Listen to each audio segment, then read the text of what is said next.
And that's why I believe in you, because that is the greatest purpose. It's to love. Honest. It sounds corny, whatever you want to say. I don't care. I love people because there is freedom and power in loving people.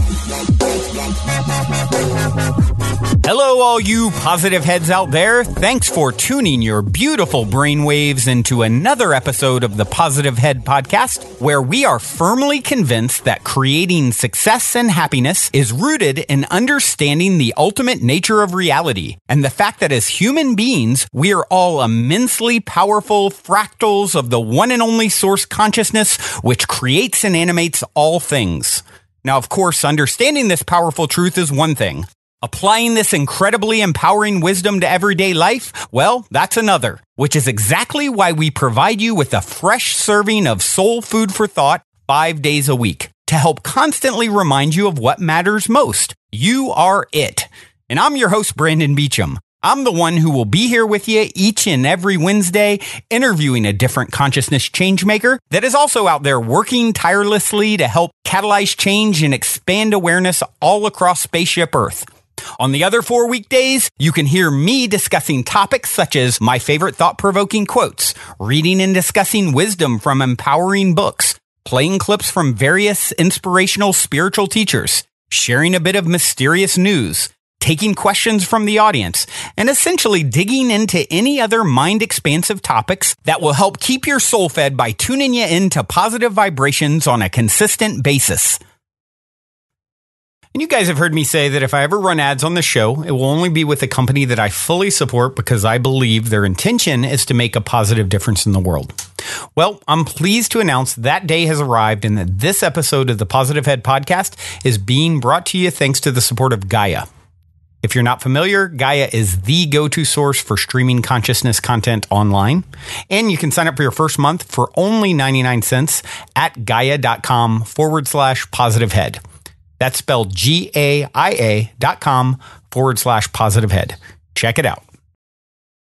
All right, all you positive heads, on this week's interview episode, I'm very excited to have Dr. Scott Kolbaba here with me on the show. Scott has been a physician for over 35 years and recently released a fascinating book in collaboration with 26 other doctors titled Physicians Untold Stories, which shares miraculous experiences doctors are typically hesitant to share. Hey there, Scott. Welcome to the show. Thanks, Brandon. Great to be here. Yeah, I've been looking forward to this for quite some time. I absolutely love this show in general. I like anyone who listens to it regularly knows I thrive on juicy stories of, miraculous weirdness. And so I think you have quite a few of those up your sleeve, and I look forward to digging into them with you.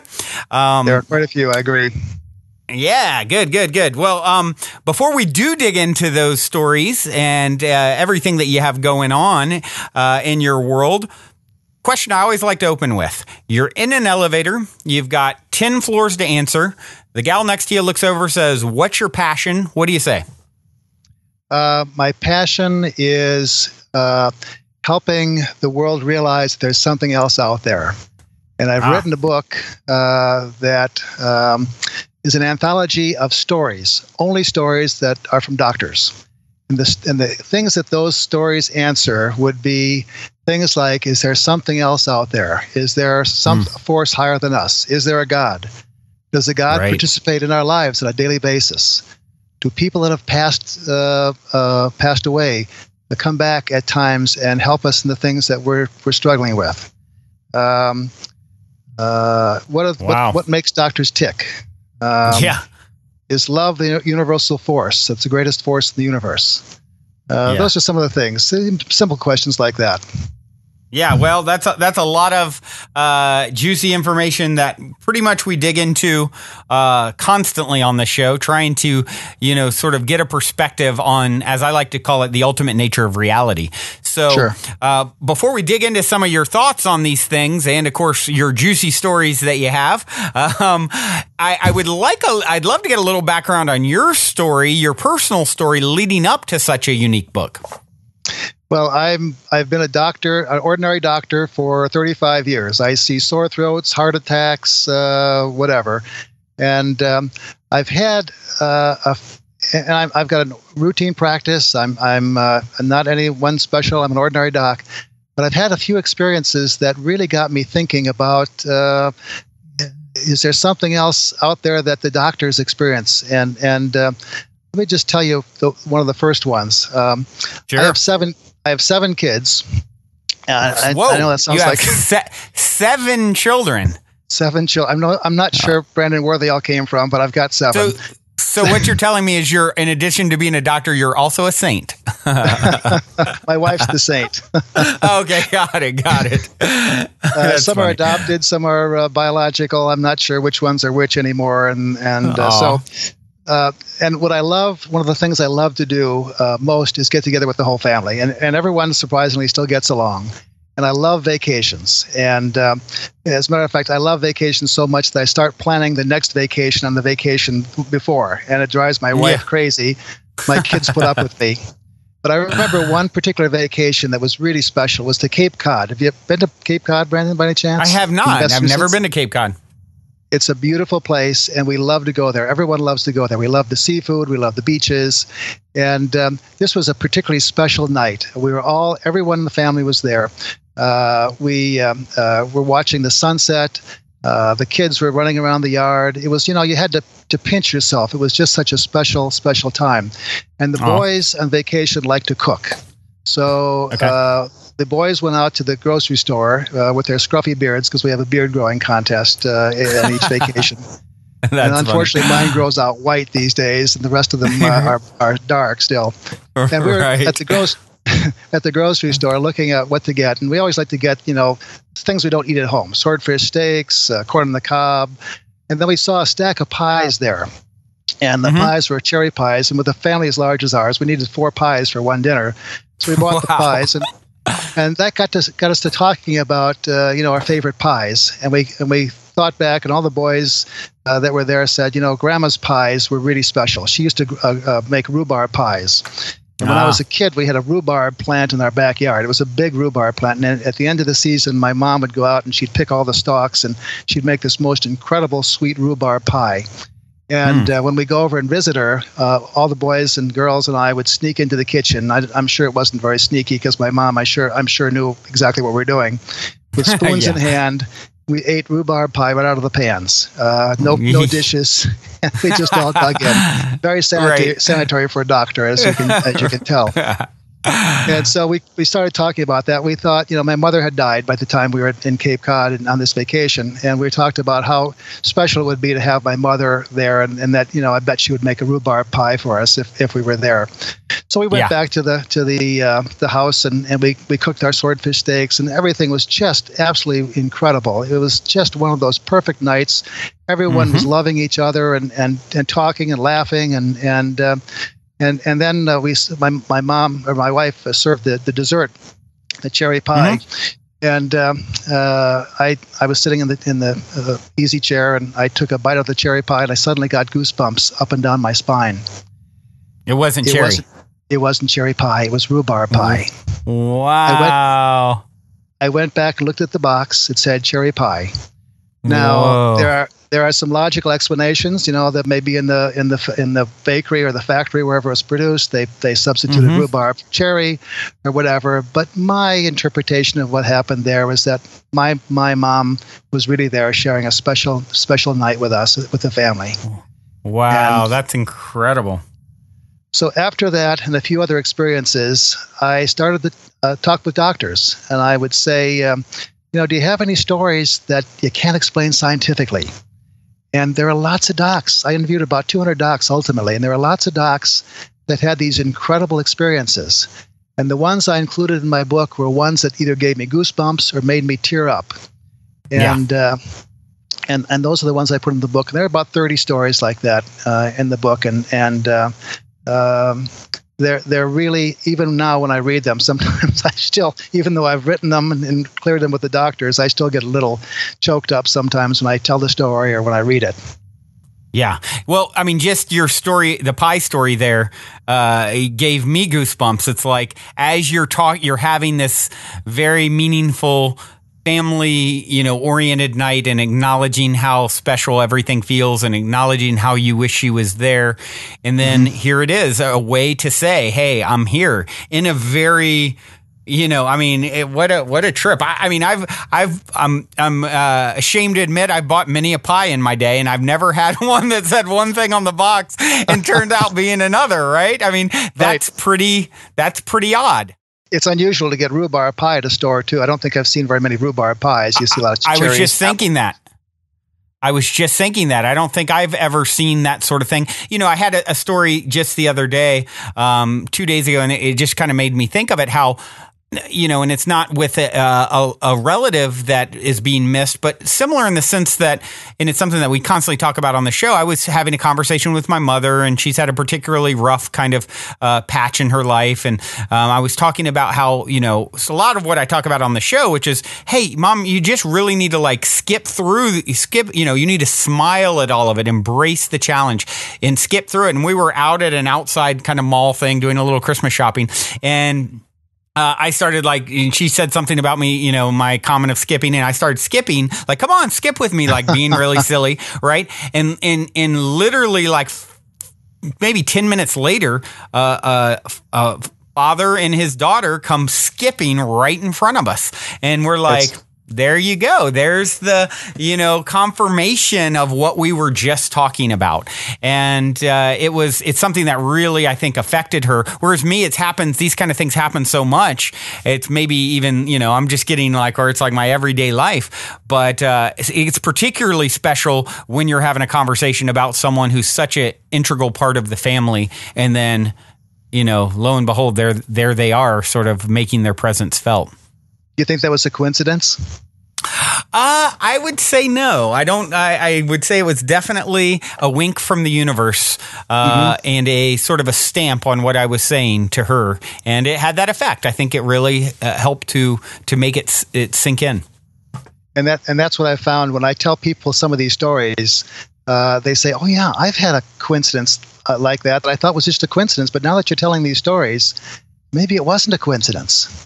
Yeah. There's a lot of them. And the more you open up to them, the more they happen. And I mean, we've had some absolutely incredible stories on the show because, of course, that's like a featured, I don't even refer to them as coincidence. I call them synchronicity, call it whatever you will. It's, it is definitely when what sort of identifies humans and what makes us, I guess, so unique as a animal is our ability for pattern recognition and so forth. And this is really just taking that to another level, right?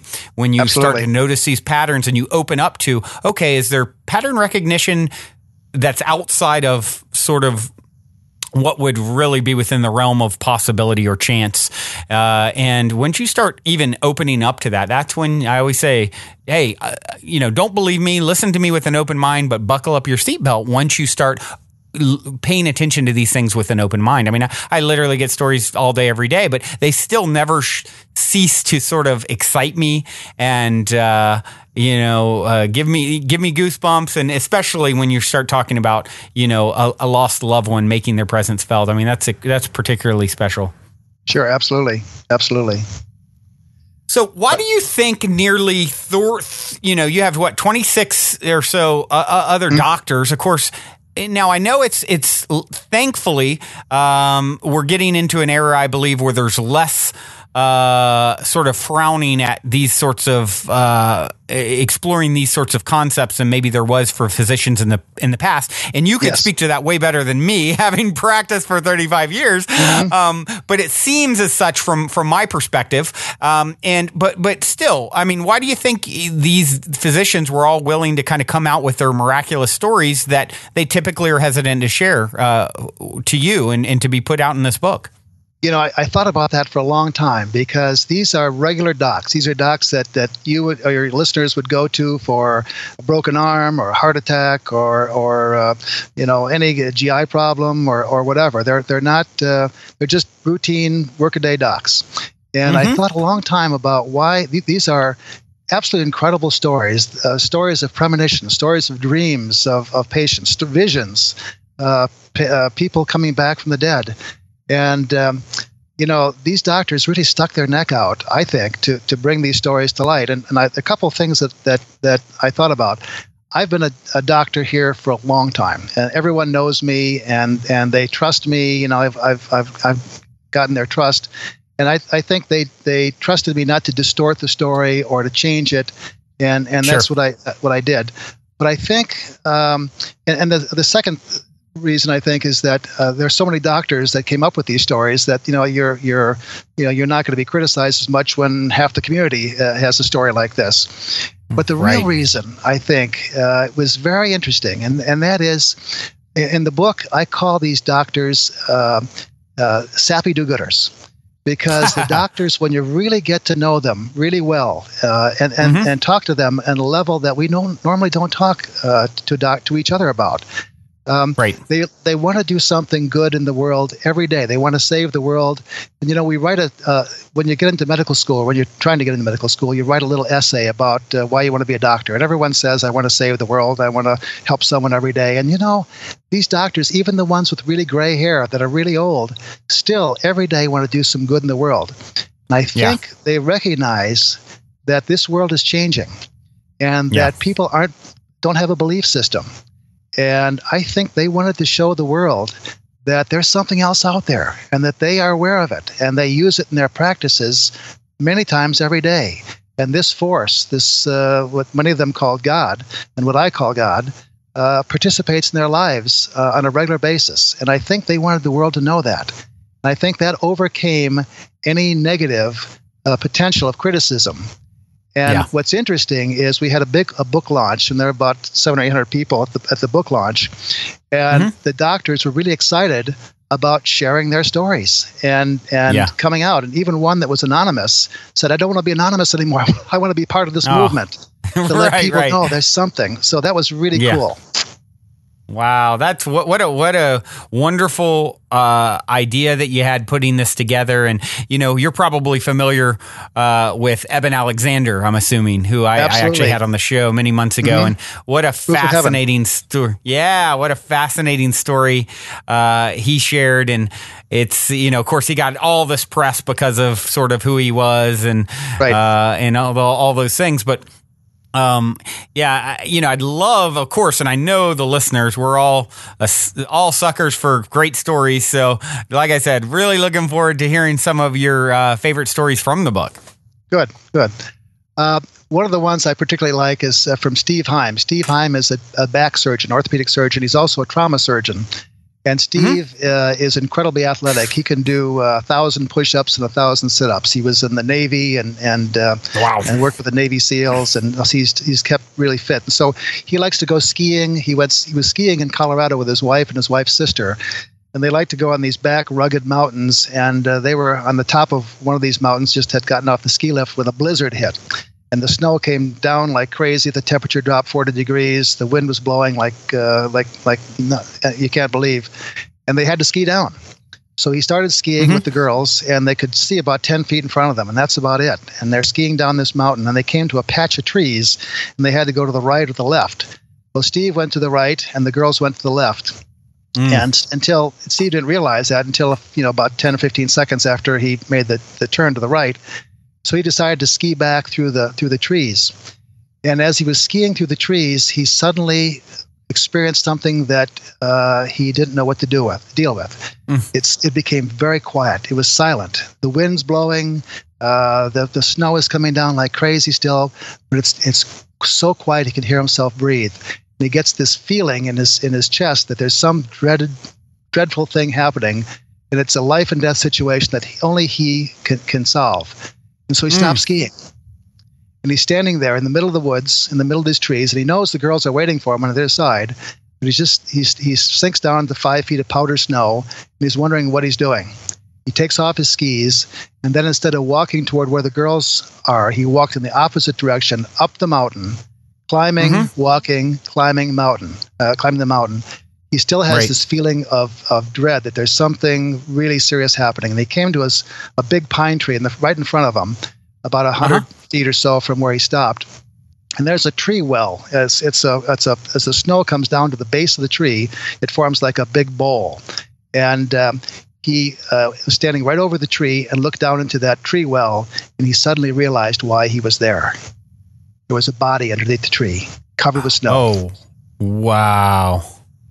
Had he not come across that body, they wouldn't have found that body till the springtime. Now, he didn't know if the person was alive or dead, so he brushed off his face, and he looked like he was dead. He had a gray face. He couldn't see that he was breathing. But Steve's a trauma surgeon. What better person to happen on a hypothermic, shocky skier than a trauma surgeon? So he reached down to his neck to feel the carotid artery, and he had a pulse. He was alive. Wow. So Steve went into trauma mode. He did all the things he needed to do. He brushed the snow off, covered him with his jackets, put his head down, and started calling for help. Help! Help! One of the last skiers down the mountain heard his cry for help and came by to his side and said, "What can I do?" And Steve said, "Call the snow patrol as soon as you get to a phone anywhere." So the skier took off, and about 20, 30 minutes later, it was getting dark, and he saw the light from the ski patrol snowmobile and with a gurney behind it. They came up, loaded the hypothermic, unconscious, shocky skier onto the gurney, took him down to a waiting ambulance at the lodge, and took him off to the hospital. Well, Steve, by that point, had so much adrenaline, he was shaky, and he was freezing cold because he realized suddenly how cold it was. Went back to where the girls were, and they were still actually waiting for him. They skied down the mountain, and when he got to the lodge, they gave him a reward, a cup of hot chocolate.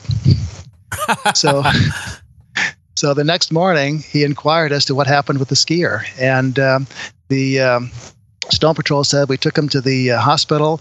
He's awake this morning. He's alive. He's doing well."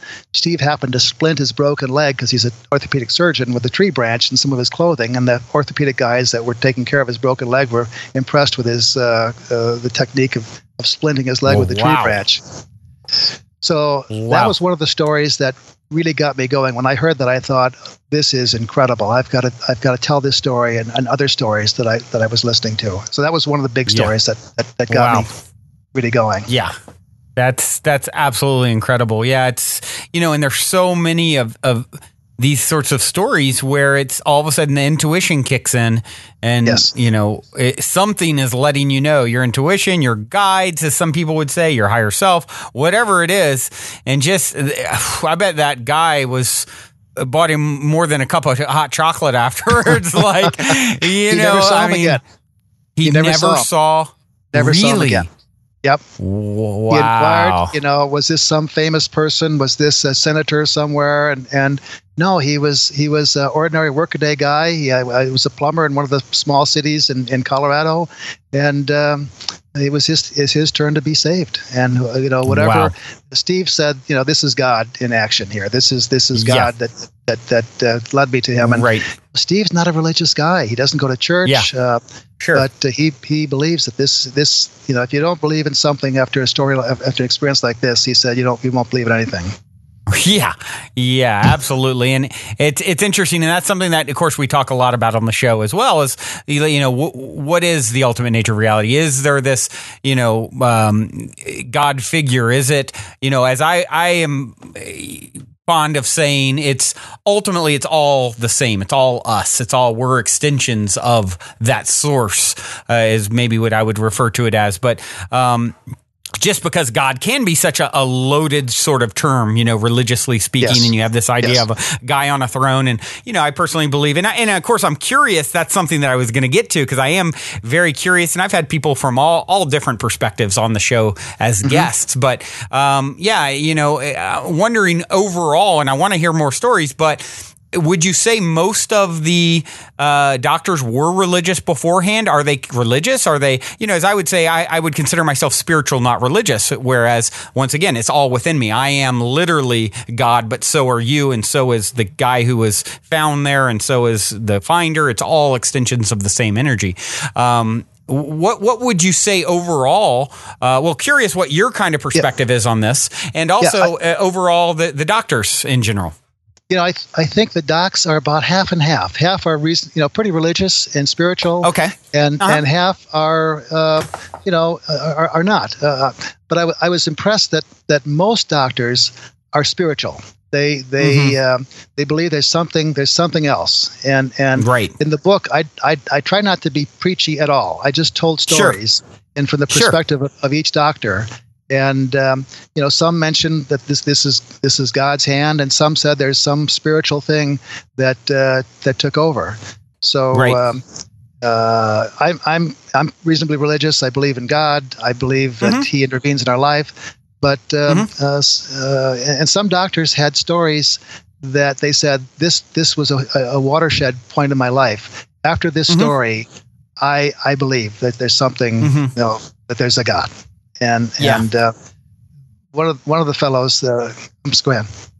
Oh, I was going to say, and at the end of the day, you're really getting down to sort of splitting hairs when you're talking about this stuff, ultimate nature of reality. Yes.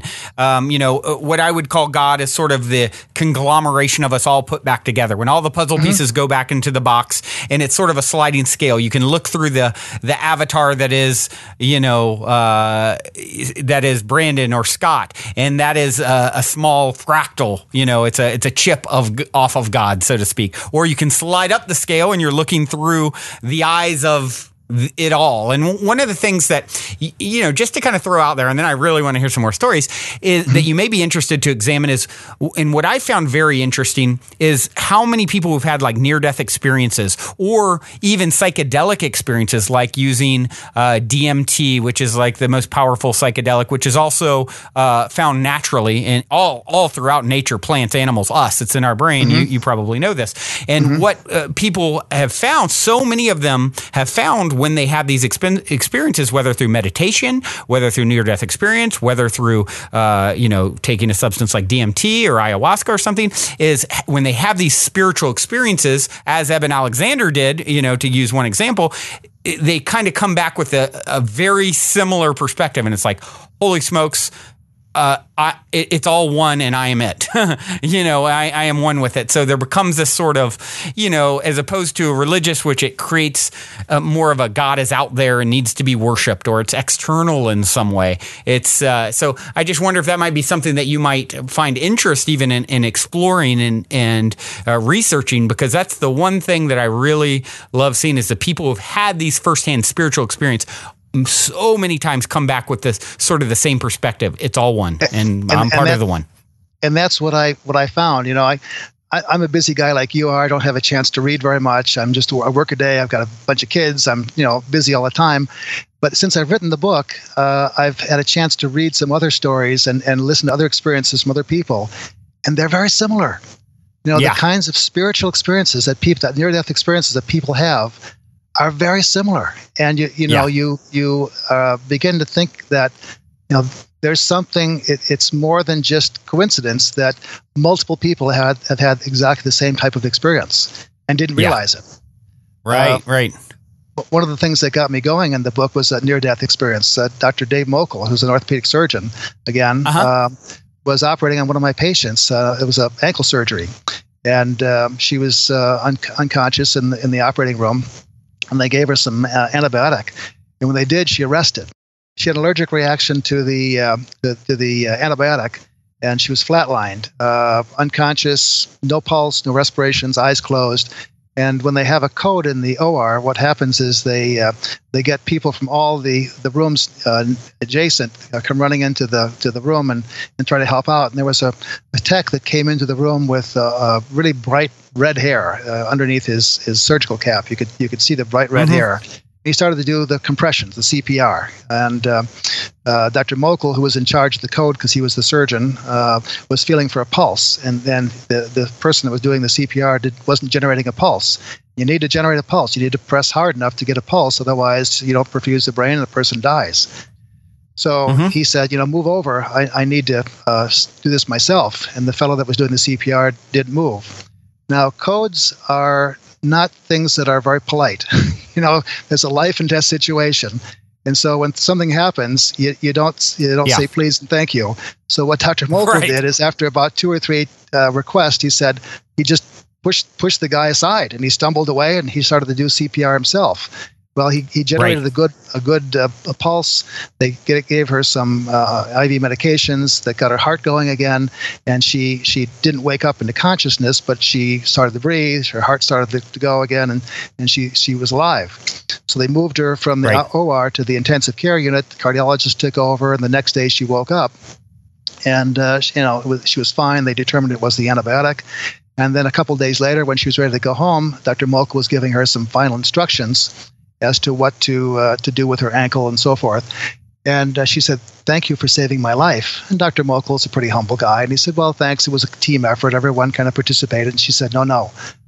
I saw you push that guy aside and take over my CPR, and that's when I came back." And he said, by that point, he had weak knees because he didn't know where this was leading. And he sat down, and she said, "And I saw you page Dr. Kolbaba," because I was the attending, but I wasn't in the hospital at the time. And I saw you looking at the door multiple times to see if Dr. Kolbaba would come in. And I saw, she described multiple little details of what happened. And Dr. Mokel said, "Well, how did you see this?" And she said, when I rested, I rose to the top of the ceiling, and I could watch everything that was going on.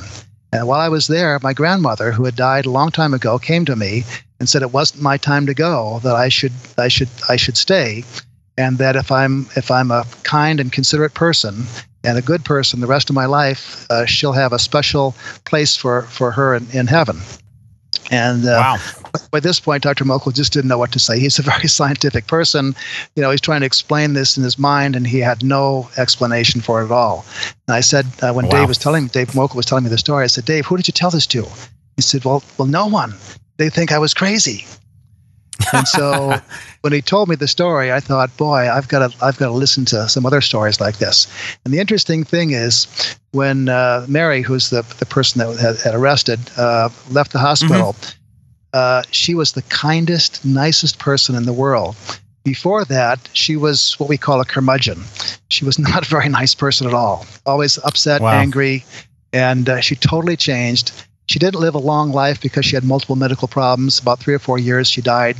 But I'm convinced that her grandmother was right. She's probably in that place where there's a special place for her. And so, Dr. Mokel, when he told me that story, I ultimately got his permission to reveal it to others. But it was a goosebumpy experience for him and for me when I heard the story.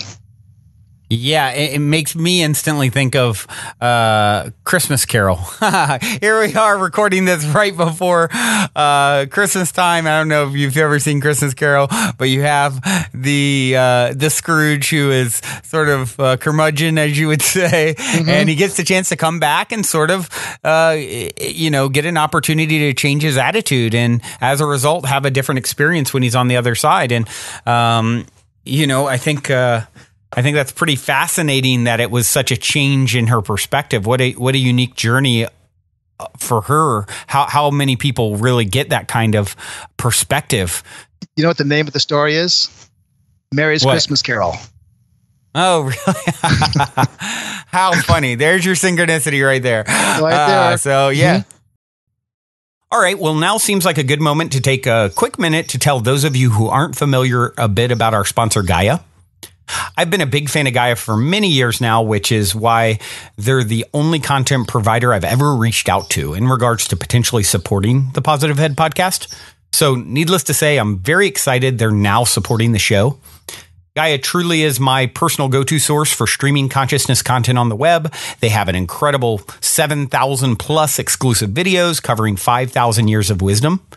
Just to give you an example, on May 1st on the show Wisdom Teachings, host David Wilcock explores the scientific proof of ascension, DNA activation, and how interplanetary climate change is made possible with nested spheres of energy emanating from the galaxy. I mean, it'd be pretty hard to be more up my alley, right?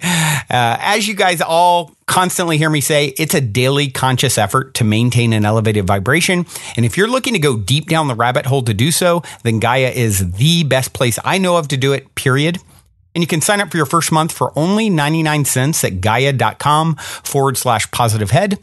That's spelled GAIA.com/positivehead. Check it out.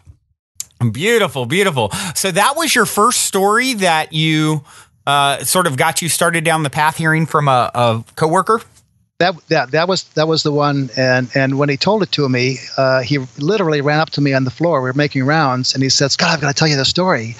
And I said, "Okay, tell it to me." And he said, "Well, I can't tell you here. Let's go to an empty patient room." And he went to the empty patient room with me, closed the door, and told me there. And that moved me so much that I thought there have to be other doctors that have stories like this. And so I started to hang out in the doctor's lounge. Now, we have a doctor's lounge that has wonderful things in it that attract doctors, like donuts and coffee and all the healthy cookies. Stuff doctors look for, right? All the healthy stuff that we have. And there are a couple things that are nice. There are fruits and so forth. I'm just joshing a little bit. But so I get up early in the morning, and I'd sit in the doctor's lounge, and any doctor that would come in, I'd say, I'm writing this book because I committed myself to writing a book. I said, I'm going to do this, and I need some stories. And do you have any unusual stories that you can't explain scientifically? And the docs that did usually would know them immediately, and they'd say, I've got this incredible story for you. And the docs that didn't would so often say, well, I'll think about it, but they never came. No one ever came back with a story, because the ones that had the stories really knew the stories, and I got some fantastic stories. I could tell you a few others if. You know what? Hey, like I said, we are big suckers for stories like this on the show. So we'd love to hear as many stories as you can throw at us. Well, this is a good one. This always gives me goosebumps. This is about Grandma O'Hanlon, okay? And Grandma O'Hanlon was Dr. Heitzler is a gynecologist. He actually delivered one of our kids, and I know all these docs really well. So I know that they're ordinary good people, and Grandma O'Hanlon was his wife's grandmother. And Grandma O'Hanlon was born in Ireland, and in those days, when she was a little girl, there was the Protestant Catholic conflict, basically, and Grandma O'Hanlon's father was keeping the priests in his house in secret rooms, and it was a dangerous time. So he sent Grandma O'Hanlon to this country around Chicago to live and grow up, and she did, and she became a midwife delivering babies for the Irish community. And she was very successful. She became the spiritual leader of the family. She would do things like, in going downtown on the train, she would find people on the street that were just homeless, and she'd give them money. And everyone would say to her, "Why are you giving these people money? They're just going to use it to buy liquor." And she would say, "God wants me to do good in the world and help out, and what they do with the money is up to them." She would take care of maternity cases for free if the people couldn't afford to pay. And as she got older, she was unable to continue to be a midwife, so she started to live with Joan's mother. Joan is the woman that Dr. Heitzler's wife. And they became very good friends. They loved each other, and their love was unbelievable. And so when Joan was delivering their fifth child, she was having some pain. The delivery was already done, but she was having pain afterwards. And so they decided to give her what's called trilene, which is a drug that you administer by mask, and it puts a person in sound sleep. Well, they were about to administer trilene, and Dr. Heitzler was in the room. His partner was in the room who had done the delivery. And all of a sudden, Joan's Grandma O'Hanlon walks into the room. She was dressed in her typical little polka dot dress, little old lady shoes. Her hair was up in a bun. She had a white sweater vest on, and she stood at the foot of the bed, and she shook her head. "No, don't take the trilene." And so Joan pushed it away, and didn't take it. And she put up with the pain, and everything was completed pretty nicely. And then the Grandma O'Hanlon stepped out of the room. And when Joan was a little girl, she always used to say, "If I could make it to Grandma O'Hanlon's lap, if my mother was mad at me, I would be safe." And I think this time Joan made it back to Grandma O'Hanlon's lap, because what happened is no one realized that Joan had eaten a large meal right before her delivery. And as soon as she pushed the trilene mask away, within about 30 seconds, she vomited everything that she'd eaten. Had she had the mask on and was unconscious, she might have died. And the love from Grandma O'Hanlon and Joan had transcended time, space, and eternity, because Grandma O'Hanlon had died 22 years before. Oh, wow. So she saw her in spirit there. Oh, wow. What a trip. So she decided not to take. Yeah. So, yeah, that is absolutely incredible. It makes me think, I'm going to share one real quick here because it's one of the most miraculous stories I've heard on the show. Sure. I had a woman not too long ago, Colby Psychic Rebel is her name, what she goes by. And she was an accountant, had a fascinating story that sort of switched her paths in life to now she's, psychic medium, fascinating woman, and actually gave me a little reading on the show and everything like that. But her story, it reminds me of that. She actually never met her father in life. She met him standing at the foot of her bed in spirit. Never knew him, and he got her and said he basically woke her up and said, "Here's who I am. I'm your dad. Go down and Google this name. Search this name." She searched the name. He's there. That's the one. This is your brother. She goes. She calls the stranger. Finds out, like, the guy's suspect at first, eventually gets him to agree to a DNA test. They find out that they are indeed siblings. So she meets her half-brother she never knew through her dead father. I mean, is that not just the most fascinating story? It makes me think of that.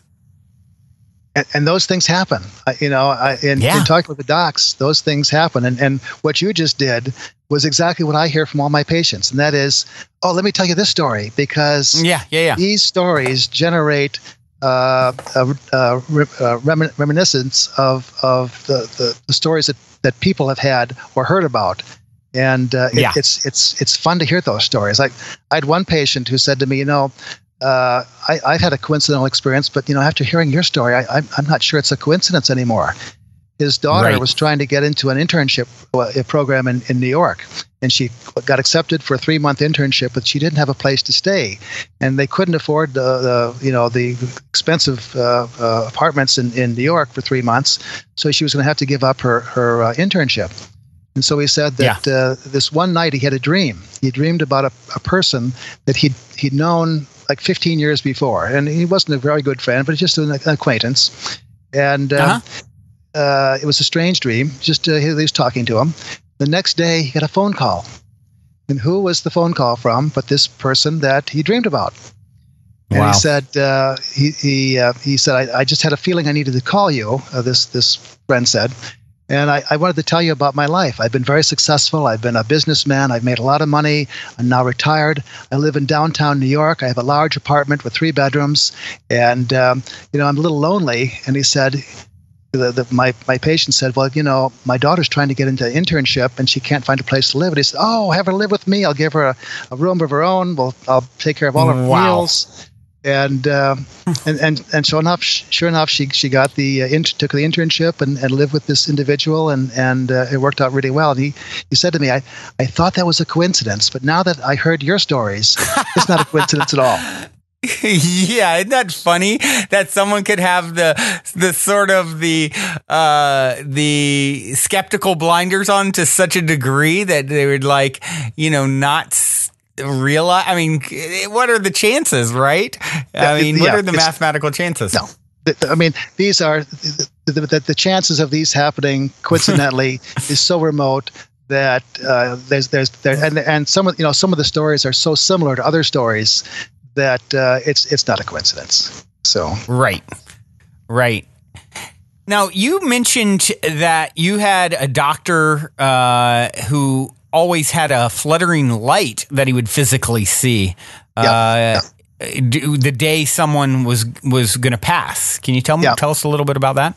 Yeah, this is Noemi Sigalov, who's a female surgeon, and she was in a surgical residency, and that's a pretty tough residency. Surgical residencies are really busy and really tough, and in the inner city, they take care of some really sick people that have been shot or run over, or these are people that are at near death's door much of the time, and so there's a lot of turnover on the service. So people would die on a regular basis, and Noemi told me that it was uncanny that most of the time when someone was going to die that next day, and it was not expected, it was unexpected in many cases, she'd have this fluttering like a feather off in the periphery of her visual field, and she would see that. And it wasn't a migraine. That's some of the auras of a migraine, but it wasn't a migraine. She didn't have migraines, and it just happened during this residency program of 3 or 4 years.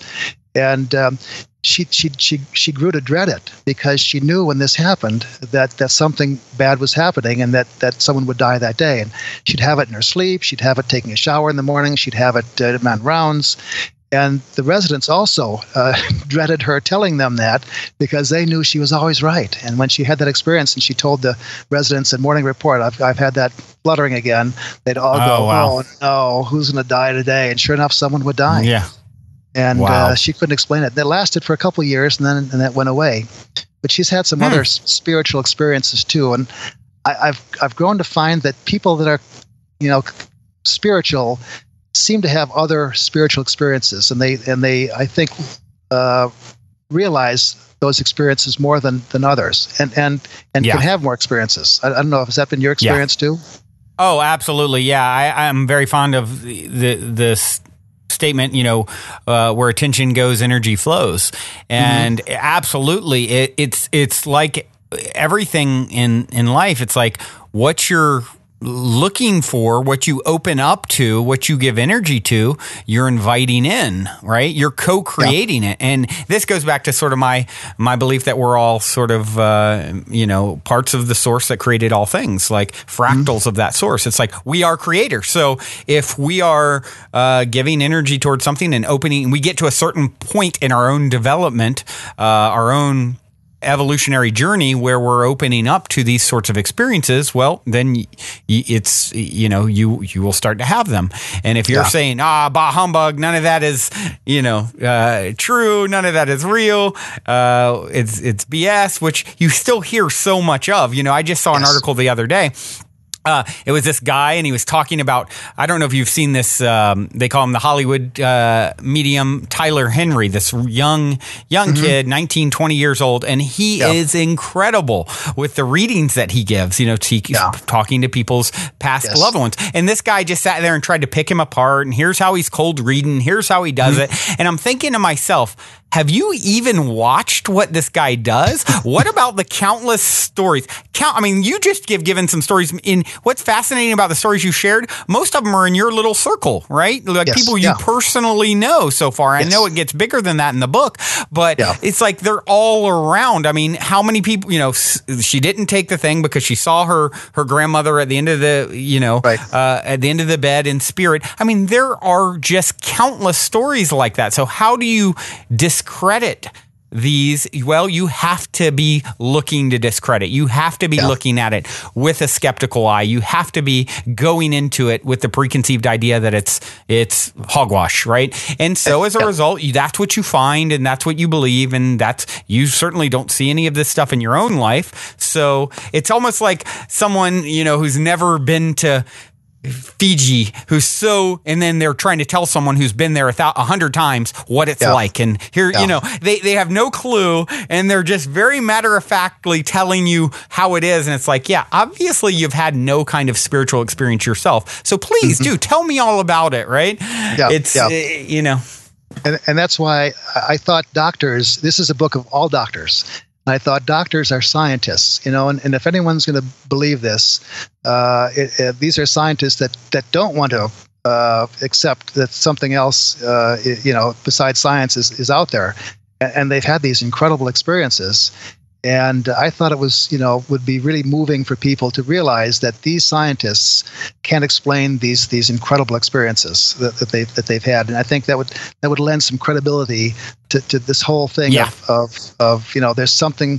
My goal is to have people realize there's something else out there, and that doctors know it, and they doctors will sometimes even count on this. My partner, for example, John Bourne, is a family practice doc. He does a lot of pre-op clearing for patients going to major surgeries, and he always says to me, if I get that feeling in the back of my head, I always act on it, because that tells me I've got to do something. And he had one case where he cleared a guy for surgery, and then in the afternoon started thinking about, maybe the guy needs a stress test. And he had no good reason for that, but he finally couldn't put that thought Listen to his behind intuition. him. And he said, he called the guy up and said, you need a stress test. And the guy said, well, I'm not going to go to surgery. I'm not going to have a stress test. I can do without surgery. And I said, I'm not going to clear you unless you have a stress test. He had the stress test. He flunked it. He had an angiogram, terrible disease, had bypass surgery, and saved his life, very likely, had he gone through surgery. So, and my partner counts on those experiences and counts on that premonition, or whatever you want to call it, on a regular basis. And so it's interesting that some docs, actually count on those miraculous experiences to help them in their career. Wow. And, it's something that people like your partner and you are helping to sort of change the game, make it okay, show other doctors. You're leading the way, even saying, hey, this is not something to be ashamed of. This is something to embrace. Using your intuition to guide you is the most powerful, intelligent thing I believe any human being can do. Once you start playing, it's like I was saying earlier, once you open up to the possibility that you will be shown and given where it comes from, that's a whole nother rabbit hole of discussion that we can theorize on and talk on. Who cares? It's there. It works. I mean, there's a reason, before the tsunamis in Indonesia all those years ago, all the animals ran uphill and, many of them were saved because of it. Why? Because they have the same intuition. It is a part of nature, and it is miraculous and incredible, and something that we don't fully understand, at this point in time in our understanding of reality, but it's there nonetheless. So anyone who's kind of making fun of it or trying to poke holes in it, it's like, well, you haven't been to Fiji, right? So you ought to try it before you tell me, because I grew up there, but absolutely. It's really like that, and it's such a refreshing thing to see more and more, people from the scientific community. I say it, I'm fond of saying that science and spirituality are starting to do a dance now that is just game changing, and it's people like you that are leading the way and making it okay, and I applaud you for that. Thank you. I think it also gives patients a little. Okay to talk about these kinds of things to their doctors, and traditionally they would not talk about spiritual things or religious things. And I think there's lots of times when people are healed without medicine, and I think the spiritual aspect of healing is great, is very great, and I think this gives people permission to talk about that and to experience it. Right. Now, you also had in another interesting sort of thing that's along the same lines is you have a lot of people who say that they've been saved by an accident or something. Maybe they didn't have a premonition, but actually what could be considered divine intervention, right? And you have a story that happened with a potential accident in you in Iowa or something, correct? Yes. Yeah. I was. We were driving the Mana colonies. I'm not sure it was a vacation, a weekend vacation or something, and we were driving along a country road, and we were going pretty fast. It was a nice straight road, and we were going pretty fast. And then this car from behind started to pass us, going even faster, and they must have been going 70 or 80, and I could. Off in the distance, I could see a farmer going on a tractor, pulling out onto the road with his hay rack behind him. And I thought to myself, this person is going to hit that farmer. And so we both slammed on our brakes as quickly as we could.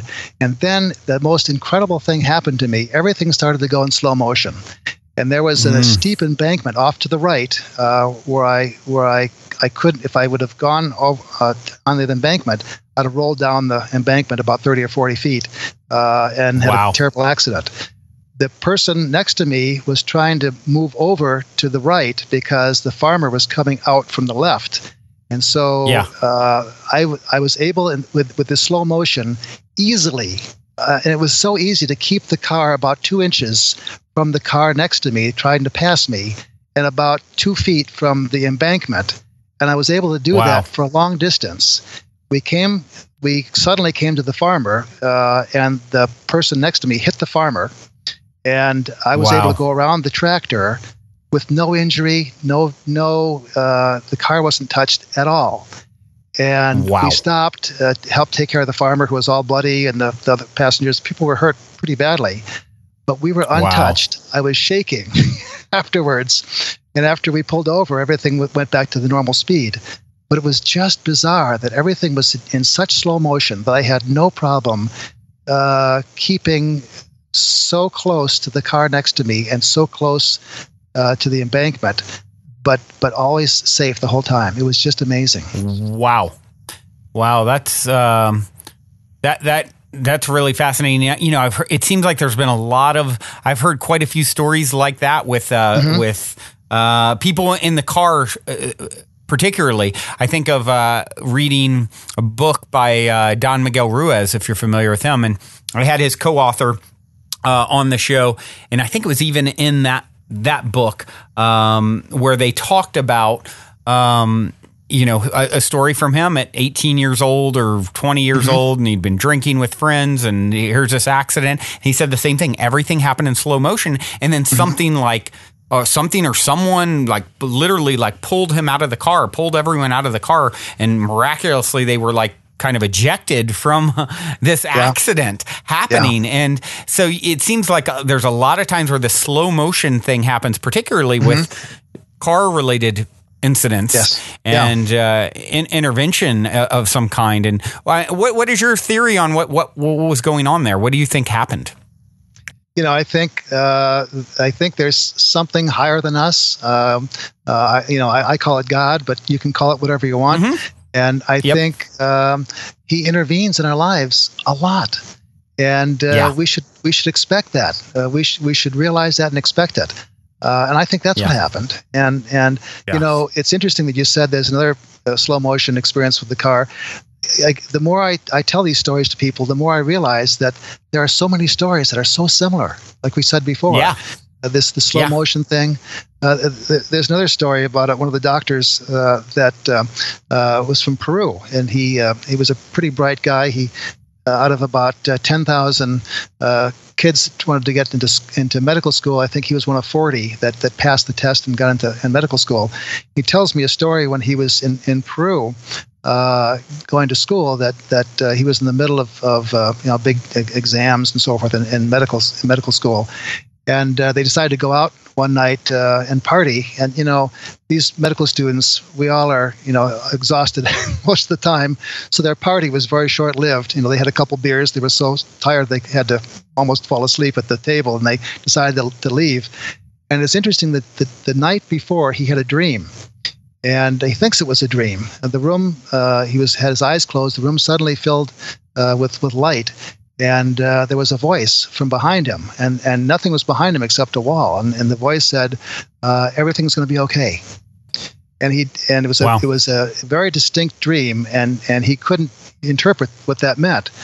But the next day, like I said, after the class was over, it was Friday night. They went out to this bar, and they had a couple of drinks, and they got into the car afterwards, and they had a designated driver who was drinking as much as they were, and they started to have a kind of a back and forth. The car was they were swerving the car back and forth, kind of having some fun, and the doctor that I know that was in the car was in the passenger side. And he was getting a little bit afraid because this the individual that was driving was getting a little bit wild. So he decided to reach over and buckle up. And the driver said to him, "You don't need to buckle. Don't buckle." And those were the last words the driver had said before he died. Wow. Because as he went around the curve, the car started to roll. It took the curve too steeply. The car rolled. The driver was thrown out of the car and was killed. He died several days later, but he was never regained consciousness. And the car rolled over multiple times. The individual, the doctor that I know, found himself upside down in the driver's seat for some reason. And when he looked over to the passenger side where he would have been buckled, the roof was caved in and crushed the passenger seat. Had he been buckled, he would have been crushed and killed. Wow. He got out of the car. Everyone in the back seat was in some rough shape, and he was able to run to the fire station a few miles away, get the fire department to come and rescue everyone else. And when he got back to the car, he sat down on the curb and realized he was covered with glass, but he was totally unhurt. There was not a scratch on him. It was unbelievable. And suddenly realized what this dream meant, that he was totally unhurt. And it was quite an experience for him. What an incredible... it's similar to the story that I just shared. Yes. So it's like, that's the thing, is there's so much of this stuff that goes on. How anyone, aside from not wanting to see it, or be closed-minded to it, could ever, once you really dig in with an open mind and just hear the stories, it's just absolutely fascinating. And, it's people like you, like I said, putting this stuff together and compiling it that just makes it even more undeniable and in your face. And I know I appreciate it. I know all the listeners appreciate all these wonderful stories. So what is next for you? I mean, you've written the book. It's doing well. It's out there. I know some of my listeners will be picking it up because there's so many more stories, right? There's lots of stories. What's in the future for you? In the book, I've got these stories, but then there's a lot of stuff I learned about the docs that I put in too. Because again, docs don't talk to each other about these kinds of things, and docs being these sappy do-gooders, and the kinds of things that they've done in their lives to save the world, and some of their bios, and it's all stories. And so the next, I'd like to write another book, and I'd like to have it be on nursing untold stories, because the nurses have some incredible experiences also, just like the doctors do. But I wanted to start out with the doctors because I thought they would be the most one of the most credible individuals. And if you have a doctor, a group of doctors, not just one doctor, these are lots of doctors telling these amazing stories. You have to think maybe there is something out there. And my goal in all this is to have people realize, just like you are, that there's something out there. I wasn't preachy. I didn't say what it was. I just told the stories. But when they all come together, my hope is that people will say, yeah, maybe there is something out there. Maybe I should start looking for what that thing is. And maybe I should realize maybe that the coincidences that I've had maybe really aren't coincidental. And maybe there is something out there that's helping me achieve the goals in my life. And I've been personally helped a number of times by some forces that I call God, but you can call whatever you want that participates in our lives and loves us unconditionally. Yeah, well, this has been such an absolute pleasure, and I look forward to following. What's the best way for people to follow? What's next? Is it through your website? We've got a website, and that's physiciansuntoldsstories.com. Our book's available. It's Physicians Untold Stories. It's available through Amazon, and it's through Kindle. We've got some iBooks and so forth, too. And so our website, or just getting the book on Amazon, and there's some information in the book, too, how to get in touch with us. Excellent. Well, I know I would love to circle back around with you with your next set of stories and do this again, because this truly is one of my favorite things. This is like a Christmas. This is like Christmas for me, because usually it's like, okay, give me one good story, miraculous story, on the show, and this is a whole show about it. So this is absolutely fascinating. Thank you so much, Scott, for taking the time to come. I do have one last question that I'd like to leave you with, that I always leave people off with, and that is, in 60 seconds or less, what is the meaning of life according to Dr. Scott Kolbaba? I think we're here to do some good in the world. I think we're here to progress and to gain knowledge and to continue to progress and learn more and more and more. And I think one of the main purposes of our lives is to help others. And because I think if we do that, we are only helping ourselves. Because when you help, when you're in the service of other individuals, I think the benefit accrues to you more than it does to someone else. And that's what I hope and that I can do in my life. Yeah. Well, you certainly are helping others with sharing these stories, and I couldn't agree more. I believe it's all extensions of self, all extensions of the same source energy. And so when you're doing something for another, you're literally doing it to an extension of self, and the separation between you and I and everyone else, it's all illusory. It's all an illusion, and it's all you. Everywhere you go, you're there waiting for yourself. So thank you so much, Scott. I appreciate you. And until next time, journey well, my friend. Thanks, Brandon. Well, everyone, that concludes this week's interview episode. If you have enjoyed this positive download from our hearts and minds to yours, please take a minute, give us a rating or review on iTunes, since iTunes is the holy grail of all things podcasting. Your good reviews help us to reach more listeners. Also, we would be extremely appreciative if you would tell your friends and family about the show. Our sincere intent with the Positive Head podcast is to spread positivity to the world because we're selfish, quite honestly.